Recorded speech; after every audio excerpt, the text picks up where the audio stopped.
Before I actually get into this, I have to give a shout out to one of my followers on Twitter, Melanated Shadow, because they tagged me in this post. And the irony that I got tagged in this post is because of the timing. I was actually listening to a moment of truth in which he was talking about how the Hispanic community or Latino community, however you want to call it, is about to start overwhelmingly, if they haven't already started overwhelmingly voting more for the GOP or right or conservative Republican, however you want to put it. And what I was doing was I was listening to his moment of truth and I was sharing it on Twitter. And I just happened to scroll down and saw that I got tagged in a post and Melanated Shadow and said, Taurean, this Sambo is in your neck of the woods. Put him on the Summer Jam screen. And I was like, okay, let me look into this. And I've heard of this Wes Moore individual before. And look at what he is doing right now as far as his political campaign. He's running for governor, by the way. He said, love joining friends and leaders this morning to kick off the 17th Maryland Hispanic Business Conference. I'm going to be honest, I didn't even know that this was a thing. But they said 17th, so that means for the last 17 years, this has been something that's been going on. The Latino community is the fastest growing small business community in Maryland. And you know, with the help of them busing them here is going to continue to grow even faster. I will always celebrate, uplift, and empower that entrepreneurship. Maryland needs it. So here you have a man, a black man, and this is him right here, being a primary spokesperson or a speaker at this Maryland Hispanic Business Conference. They don't even have they probably do, but he's probably one of the more well-known people because he's running for governor, and that's a huge position for the state of Maryland. Like, you're literally you're governing an entire state. And look at what he's doing right here. And this is exactly why a lot of black people have to be really careful about who you are casting your vote for whenever you go to that ballot box. They'll trot out a black person and say, you know, oh, it's going to be amazing, you know, because it's a black face. And they'll expect black people to just go out in droves and vote for them because they're black. And if they're Democrat and black, then that's, you know, double the points for them. But when you really dissect, who are they really for? Who are you really about to vote for? This guy is speaking at a Maryland Hispanic Business Conference. He said that the Latino community is the fastest growing small business community in the state of Maryland, not just in a part of Maryland, but the entire state. He said he will celebrate, uplift, and empower that entrepreneurship. Doesn't that almost sound like something that Stacey Abrams said down in Georgia? You know, when I did that breakdown about her so-called black men agenda, but in the first part of the video, I was talking about how she went and spoke in front of a group of Latinos, illegal or not, about what she was going to do specifically for them. The same can apply here. And it's crazy because isn't she running for governor down there too? And this guy's running for governor for Maryland, and look at what he's doing for the Latino community. They actually think they have a friend in them. And like I said, the irony, I was just listening to PBT's MOT about how a lot of the people in the Hispanic and Latino community are voting more for the GOP, which means they will not get their vote. See, the thing is, what it is, they have lost, in my opinion. This is just my opinion, y'all. I don't know what you think about it, but this is just my take. I truly believe they have lost the grip or the stranglehold, the chokehold, if you will, that they have had on black people for so long. I think they're realizing that black people are not just going to vote. And this is not every black person, but a sector of black people are not going to vote for them just because the person looks like them. That's just silly. That's absurd. It's gotten past that point. We, as black people who have some common sense, are now demanding something specifically for our vote. And if you are not meeting those demands, then you're not going to get it. Because I don't see anything anywhere that says Wes Moore is going to do anything specifically for black people. And then you have people out here trying to say, oh, well, we can't do anything for everybody or for a specific group. We got to do it for everybody. Obama said it. We know Kamala the Chameleon said it.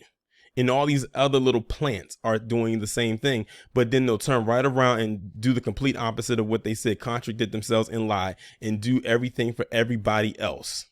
And then everybody else gives them their ass to kiss, and then they're the ones left holding the bag. And it's a pretty empty one at that. And if it is something in there, it's just a bag full of shit. And then we are left out high and dry. So you'll sit there as a black person, as a politician, and elevate all these other people, all these other groups, and then sit back and tell us you can't do anything specifically for us. These goddamn liars, they are. I say it now, I will continue to say it until I'm blue in the face. There will never, ever be another politician like Marion Barry. And for those in Chicago, I'll throw in Harold Washington, because I heard that he did stuff specifically for the black community up there as well. But Marion Barry was definitely one of a kind, which is why they had to try to do all kinds of tricks and schemes and scandals to get him up out of there. Because he wasn't the mayor for everyone. Sure, he probably did stuff for other people, but he made sure to put his people first and foremost. A lot of the infrastructure that was put in DC at that time was specifically for black people. And of course, now with it being gentrified heavy, they're basically undoing what he did. They're making it the way in the image that they wanted. They wanted him to make it, but he didn't. So they said, you know what, we're going to make it in the image that we have always wanted it. And that's why the gentrification in DC is like very intense now, very heavy. I remember when I was in school, when I was in college and I left, to go to college in 2007, DC was one way. I came back home in 2008 for the break, and I'm looking like, what are they building up? By the time I was graduated from college in 2011, DC looked like a whole different place. And one thing that I learned when I was watching Gentrified by Jason Black, he said in his documentary that when you see a Whole Foods pop up, just know that your area is about to be gentrified. And sure enough, I saw a couple of them in DC. One of them is attached to a complex that's near where the National Stadium is. And all of that area is completely gentrified now. You got the National Stadiums on one side, and then you got the soccer stadium right down the street, a Whole Foods right there, and a bunch of expensive 6-figure condos surrounding it. When I went to college in 2007, none of that was there. I think they were starting to break ground for the National Stadium, but that soccer stadium definitely wasn't there. Now it's completely different. Let's put it this way. DC of 2002 looks way different than the DC of 2022. I'll put it like that.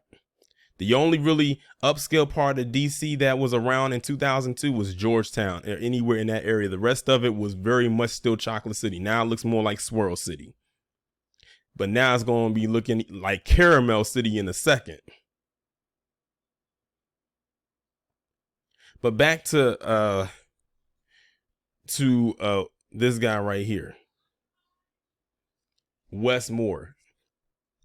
The name sounds familiar, but now that I'm even more familiar with him, I'm for sure he's definitely on my radar, and not in a good way.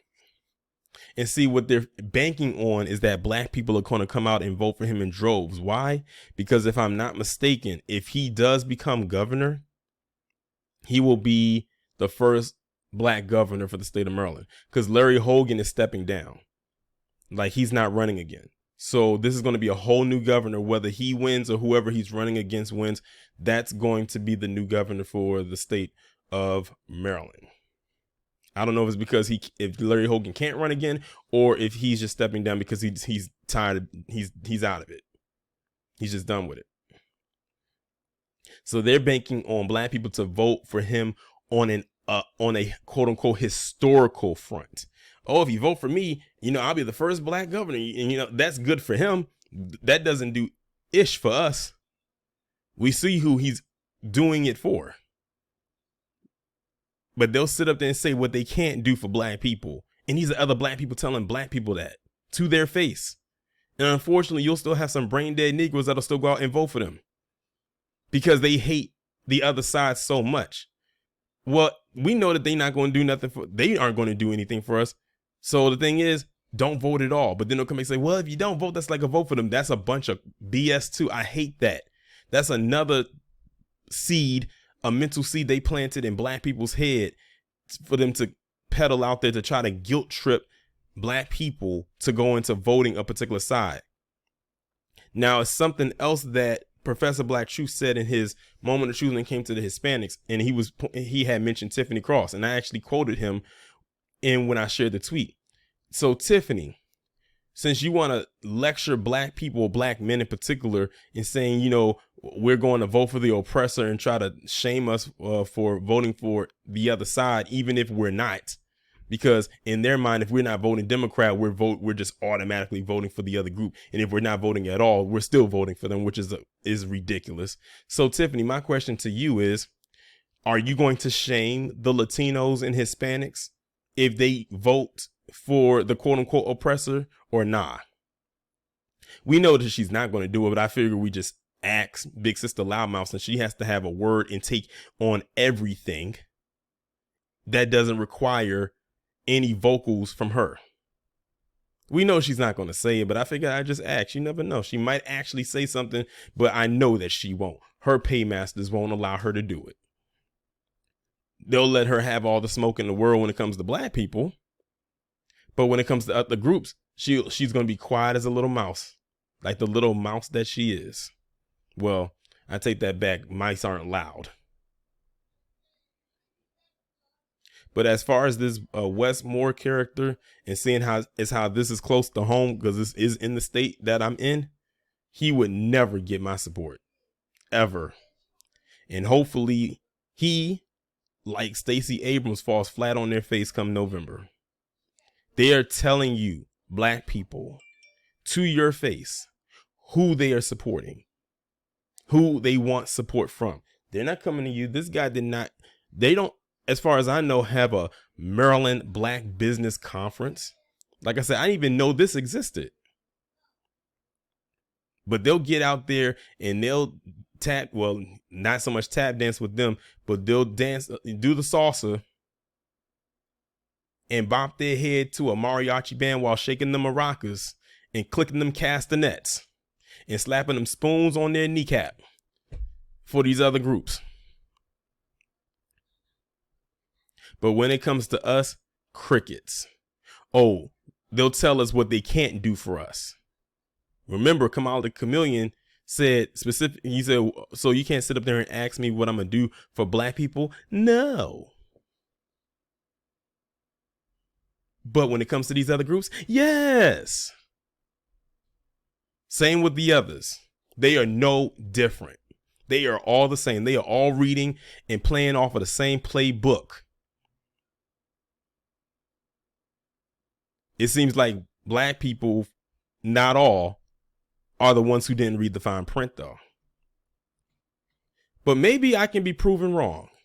Maybe I can be proven wrong. Maybe a lot of us can be proven wrong come November and see what happens and see what these results are. But as of right now, let's just say I wouldn't bet the farm on it. But I hope I'm wrong. I want to be wrong.